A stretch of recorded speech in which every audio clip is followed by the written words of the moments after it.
Hi friends, അസ്സലാമു അലൈക്കും. ഇന്ന് ഞാൻ വന്നിട്ടുള്ളത് വിപ്പിംഗ് ക്രീമോ അല്ലെങ്കിൽ മെഷറിംഗ് കപ്പോ അങ്ങനെ ഒന്നുമില്ലാതെ ഓവനും ഒന്നുമില്ലാതെ ചെയ്തിട്ടുള്ള ഒരു കേക്കാണ്. ഈ ഒരു കേക്കിലേക്ക് ബീറ്ററിൻ്റെ ഒന്നും ആവശ്യമില്ല. അതുപോലെ നല്ല ടേസ്റ്റി ആയിട്ടുള്ള ഒരു കേക്കാണിത്. പൈനാപ്പിളിൻ്റെ നല്ല ഫ്ലേവറുള്ളൊരു കേക്കാണ് ഈ ഒരു കേക്ക്.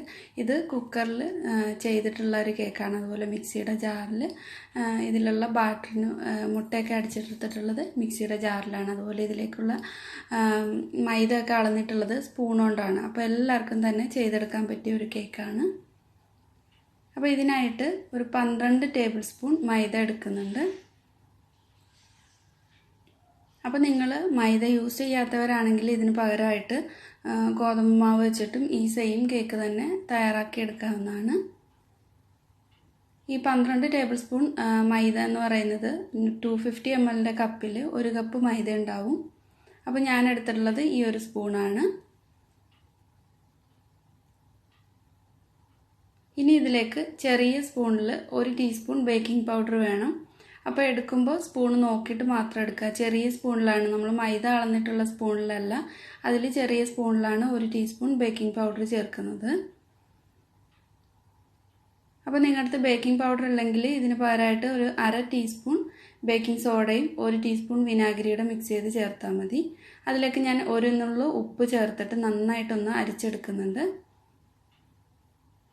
ഇനി ഒരു മിക്സിയുടെ ജാർ എടുത്തിട്ടുണ്ട്. ഒട്ടും തന്നെ വെള്ളം നനവോ അല്ലെങ്കിൽ അഴുക്കുകളൊന്നും ഇല്ലാതെ നല്ല ക്ലീൻ ആക്കിയിട്ട് ഉണങ്ങിയിട്ടുള്ള ഒരു ജാറാണ്. അതിലേക്ക് ഒരു 3 മുട്ട ചേർത്തിട്ടുണ്ട്. ഈ മുട്ട റൂം ടെമ്പറേച്ചറിലുള്ള മുട്ടയാണ്. അതിലേക്ക് ഇനി പൈനാപ്പിളിൻ്റെ എസൻസ് ചേർത്ത് കൊടുക്കുക. 1 ടീസ്പൂൺ പൈനാപ്പിൾ എസൻസ് ചേർക്കുന്നുണ്ട്. അപ്പോൾ എല്ലായിടത്തും തന്നെ എല്ലാ ഷോപ്പിലും കിട്ടുന്നതാണ് പൈനാപ്പിൾ എസൻസ്. അപ്പോൾ എല്ലാവർക്കും തന്നെ തയ്യാറാക്കിയെടുക്കാനും പറ്റും. ഇനി ഇതിലേക്ക് പൊടിച്ച പഞ്ചസാരയാണ് ചേർക്കുന്നത്. ഒരു 10 ടേബിൾ സ്പൂൺ പൊടിച്ച പഞ്ചസാര ചേർക്കുന്നുണ്ട്. 10 ടേബിൾ സ്പൂൺ എന്ന് പറയുമ്പോൾ ഒരു 1/4 കപ്പ് പഞ്ചസാര ഉണ്ടാവും. അപ്പോൾ നിങ്ങൾ പൊടിച്ചിട്ട് ഇതിലേക്ക് മുട്ട ചേർത്തിട്ട് ഒന്ന് അടിച്ചെടുത്താലും മതി. പൊടിച്ച പഞ്ചസാര ഇല്ലെങ്കിൽ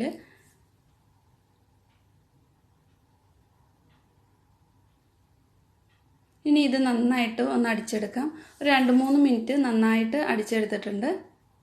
ഇനി ഇതിലേക്ക് സൺഫ്ലവർ ഓയിലാണ് ചേർത്ത് കൊടുക്കുന്നത്. ഒരു 4 ടേബിൾ സ്പൂൺ ഓയിൽ ചേർക്കുന്നുണ്ട്. അതേ സ്പൂണിൽ തന്നെയാണ് അളന്നിട്ടുള്ളത്. 4 ടേബിൾ സ്പൂൺ എന്ന് പറയുമ്പോൾ ഒരു 1/4 കപ്പ് ഓയിലുണ്ടാവും. എന്നിട്ട് ഇത് നന്നായിട്ട് ഒന്നുകൂടി ഒന്ന് അടിച്ചെടുക്കാം. അപ്പോൾ നല്ലപോലെ അടിച്ചെടുത്തിട്ടുണ്ട്. ഇനി ഇത് ഈ മൈദയുടെ മിക്സിലേക്ക് ഒഴിച്ചിട്ട് കട്ടയില്ലാതെ തന്നെ മിക്സ് ചെയ്തെടുക്കാം. സ്പൂൺ കൊണ്ട് തന്നെ ഇതേപോലെ ഒന്ന് മിക്സ് ചെയ്തെടുത്താൽ മതി. ഒരുപാടിട്ടങ്ങ് മിക്സ് ചെയ്യരുത്.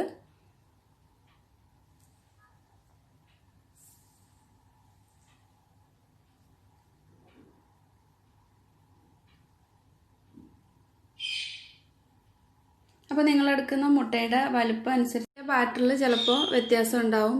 തിക്കാവും, അല്ലെങ്കിൽ ചിലപ്പോൾ കുറച്ച് ലൂസായിരിക്കും. അപ്പോൾ അത് നോക്കിയിട്ട് ഇതിലേക്ക് ചേർക്കുന്ന പൈനാപ്പിൾ ജ്യൂസ് നോക്കിയിട്ട് ചേർത്ത് കൊടുക്കുക. ഞാനിവിടെ ഒരു 3 ടേബിൾ സ്പൂൺ പൈനാപ്പിൾ ജ്യൂസ് ചേർത്തിട്ടുണ്ട്. എന്നിട്ട് ഒന്നുകൂടി ഒന്ന് നന്നായിട്ടൊന്ന് മിക്സ് ചെയ്തെടുക്കാം. അപ്പോൾ നിങ്ങൾ ബേക്കിംഗ് പൗഡറിന് പകരമായിട്ട് ബേക്കിംഗ് സോഡ ചേർക്കുകയാണെങ്കിൽ ഈ സമയത്ത് അതിലേക്ക് 1 ടീസ്പൂൺ വിനാഗിരി, 1/2 ടീസ്പൂൺ ബേക്കിംഗ് സോഡയിലേക്ക് 1 ടീസ്പൂൺ വിനാഗിരി ചേർത്ത് കൊടുത്ത് മിക്സ് ആക്കിയാൽ മതി. എന്നിട്ട് ഉടനെ തന്നെ ഇത് കുക്കാവാൻ വേണ്ടിയിട്ട് വെക്കുകയും വേണം. ബേക്കിംഗ് സോഡ ചേർക്കുകയാണെങ്കിൽ പെട്ടെന്ന് മിക്സ് ആക്കിയിട്ട് കേക്ക് ഒന്ന് കുക്കാവാൻ വേണ്ടിയിട്ട് വെച്ച് കൊടുക്കുക. അപ്പോൾ ഏറ്റവും ചെറിയ ഫ്ലെയിമിലുള്ള ബർണർ സെലക്ട് ചെയ്തിട്ട് അതിലേക്ക് കുക്കർ ഒന്ന് ചെറുതായിട്ടൊന്ന് ചൂടാക്കി എടുത്തിട്ടുണ്ട്. അതിലേക്ക് 1 ടീസ്പൂൺ ഓയിലൂടെ ചേർത്തിട്ട് നന്നായിട്ടൊന്ന് ബ്രഷ് ചെയ്ത് കൊടുക്കാം. സൈഡിലേക്കൊക്കെ നന്നായിട്ടൊന്ന് ഓയിലാക്കി കൊടുക്കുന്നുണ്ട്. ഇതിൻ്റെ അടിയിലായിട്ട് ഒരു ഫ്രൈങ് പാൻ വെച്ചിട്ട് കൊടുത്തിട്ടുണ്ട്. കേക്ക് പെട്ടെന്ന് തന്നെ കരിഞ്ഞു പോകാതിരിക്കാനാണ് ഇങ്ങനെ ചെയ്യുന്നത്. കേക്കിൻ്റെ ബാറ്റർ ഒഴിച്ചു കൊടുത്തിട്ടുണ്ട്. ഇനി ഇതൊന്ന് ടാപ്പ് ചെയ്ത് കൊടുക്കണം. ഇല്ലെങ്കിൽ ഇതിനകത്ത് എയർ ബബിൾസ് ഉണ്ടെങ്കിൽ കേക്ക് ഹോൾസ് ഉണ്ടാവും. അതുകൊണ്ട് നന്നായിട്ടൊന്ന് ടാപ്പ് ചെയ്ത് കൊടുത്തിട്ട് വീണ്ടും ഫ്രൈങ് പാൻ്റെ മുകളിലായിട്ട് വെച്ച് കൊടുത്തിട്ടുണ്ട്. ഇതിൽ നിന്ന് ഈ വാഷർ മാറ്റേണ്ട കാര്യമില്ല. ഇതിൻ്റെ ആ വിസിൽ മാത്രം ഒന്ന് മാറ്റിയാൽ മതി ഈ അടപ്പിൽ നിന്ന്. അപ്പോൾ വിസിൽ അടപ്പിൽ നിന്ന് ഊരി മാറ്റിയിട്ടുണ്ട്.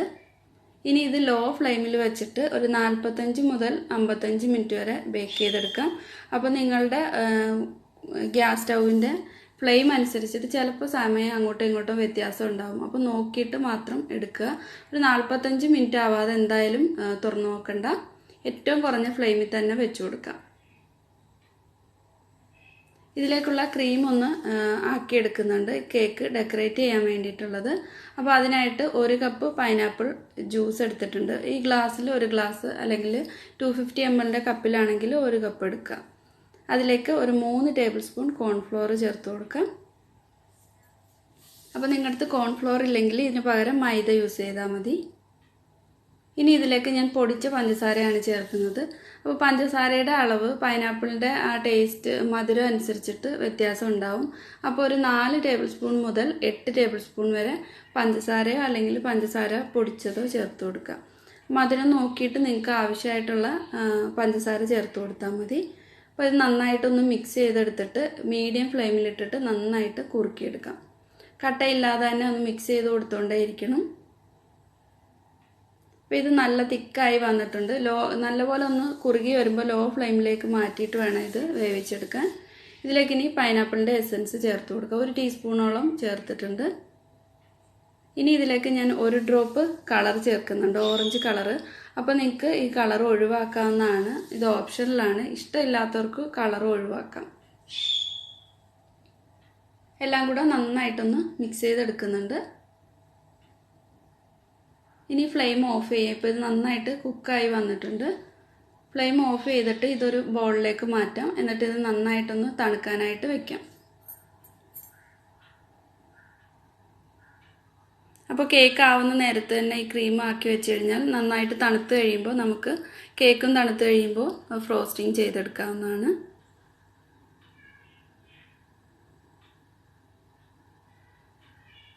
ഇപ്പോൾ ഈ കേക്ക് ബേക്കാവാൻ വെച്ചിട്ട് ഒരു 45 മിനിറ്റ് കഴിഞ്ഞ് ഒരു 50 മിനിറ്റൊക്കെ ആയിട്ടുണ്ട്. ഇനി ഒന്ന് ചെക്ക് ചെയ്ത് നോക്കാം. നമുക്ക് ഈ വിസിൽ വരുന്ന ആ ഹോളിൻ്റെ അതിലേക്കൂടെ ചെറുതായിട്ട് സ്റ്റീം പുറത്തേക്ക് വരുന്നത് കാണാൻ കഴിയും. നമ്മൾ കൈ വെച്ച് കഴിഞ്ഞാലും അറിയാൻ പറ്റും. ആ ഒരു സമയമാകുമ്പോഴത്തേക്ക് തുറന്ന് നോക്കിയാൽ മതി. അപ്പോഴത്തേക്ക് കേക്ക് കുക്കായിട്ടുണ്ടാവും. ഒരു കത്തിയോ അല്ലെങ്കിൽ ഒരു സ്ക്യൂറോ വെച്ചിട്ട് ഒന്ന് ചെക്ക് ചെയ്ത് നോക്കാം. നന്നായിട്ട് തന്നെ കേക്ക് പൊങ്ങി വന്നിട്ടുണ്ട്, നല്ലതുപോലെ കുക്കായിട്ടുണ്ട്. ഇതിലേക്ക് ഒട്ടും ഒട്ടിപ്പിടിച്ചിട്ടൊന്നുമില്ല. ഇനി ഇത് തണുക്കാനായിട്ട് വെക്കാം. അപ്പോൾ ഒരുപാട് നേരം ഈ കുക്കറിലേക്ക് ഇങ്ങനെ വെച്ചേക്കരുത്. കുക്കറിന് നല്ല ചൂടുണ്ടാവും. അപ്പോൾ കേക്കിൻ്റെ അടിഭാഗമൊക്കെ കരിഞ്ഞു പോകാനുള്ള ചാൻസ് ഉണ്ട്. അപ്പോൾ കുറച്ചൊന്ന് ചൂട് പോകുമ്പോൾ തന്നെ കുക്കറിൽ നിന്ന് മാറ്റണം. അപ്പോൾ ഇതിൻ്റെ താഴ്ഭാഗം ഒന്ന് മൊരിഞ്ഞൊക്കെ വന്നിട്ടുണ്ട്. ഒട്ടും തന്നെ ഈ കുക്കറിലേക്ക് ഒട്ടിപ്പിടിച്ചിട്ടൊന്നുമില്ല. നല്ല സോഫ്റ്റ് ആയിട്ടുള്ള ഒരു കേക്കാണ്. കുക്കറിൻ്റെ താഴെയായിട്ട് ഒട്ടും കരിഞ്ഞു പിടിച്ചിട്ടൊന്നുമില്ല. അപ്പോൾ എപ്പോഴും ലോ ഫ്ലെയിമിൽ തന്നെ ഇട്ടിട്ട് വേണം ഇത് കുക്ക് ചെയ്തെടുക്കാൻ. അതുപോലെ ഞാൻ എടുത്തിട്ടുള്ള കുക്കർ 3.5 ലിറ്ററിൻ്റെ കുക്കറാണ് എടുത്തിട്ടുള്ളത്. ഇതിനി തണുക്കാനായിട്ട് വയ്ക്കാം. ഇപ്പോൾ കേക്ക് നന്നായിട്ട് തണുത്തിട്ടുണ്ട്. അതുപോലെ ഈ കേക്കിലേക്ക് ഉണ്ടാക്കിയിട്ടുള്ള ആ ക്രീമും തണുത്തിട്ടുണ്ട്. ഈ ഒരു കേക്ക് നിങ്ങൾക്ക് വേണമെങ്കിൽ വിപ്പിംഗ് ക്രീം വെച്ചിട്ടും ഫ്രോസ്റ്റ് ചെയ്തെടുക്കാവുന്നതാണ്. ഞാനിപ്പോൾ ഈ ഒരു ക്രീം വെച്ചിട്ടാണ് കാണിക്കുന്നത്. കാരണം എല്ലായിടത്തും തന്നെ വിപ്പിംഗ് ക്രീം ഉണ്ടാവണമെന്നില്ല. അപ്പോൾ വിപ്പിംഗ് ക്രീം ഇല്ലെങ്കിലും ഈ ഒരു കേക്ക് ചെയ്തെടുക്കാവുന്നതാണ്. അപ്പോൾ ഞാനിത് 2ആയിട്ട് കട്ട് ചെയ്തെടുത്തിട്ടുണ്ട്. അപ്പോൾ കനം കുറച്ചിട്ടാണ് വേണ്ടതെങ്കിൽ 3ആയിട്ട് വേണമെങ്കിലും കട്ട് ചെയ്തെടുക്കാം. എന്നിട്ട് പൈനാപ്പിൾ ജ്യൂസ് കൊണ്ട് ഒന്ന് വെറ്റ് ചെയ്ത് കൊടുക്കുന്നുണ്ട്, നനച്ച് കൊടുക്കുന്നുണ്ട്. അപ്പോൾ കേക്ക് കട്ട് ചെയ്തിട്ട് കഴിക്കുമ്പോൾ നല്ല ടേസ്റ്റ് ഉണ്ടാവും. അപ്പോൾ പൈനാപ്പിൾ ജ്യൂസിൽ മധുരമൊക്കെ ഇട്ടിട്ട് നന്നായിട്ട് അടിച്ചെടുത്തിട്ടുള്ള ജ്യൂസാണ്.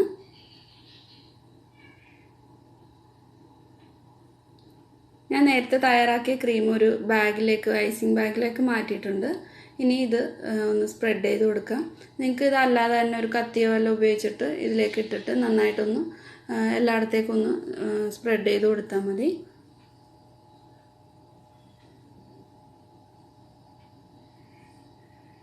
അടുത്ത പീസ് കേക്കും വെച്ച് കൊടുത്തിട്ടുണ്ട്. ഇനി ഇതിൻ്റെ മുകളിലും എല്ലായിടത്തും ഒന്ന് സ്പ്രെഡാക്കാം.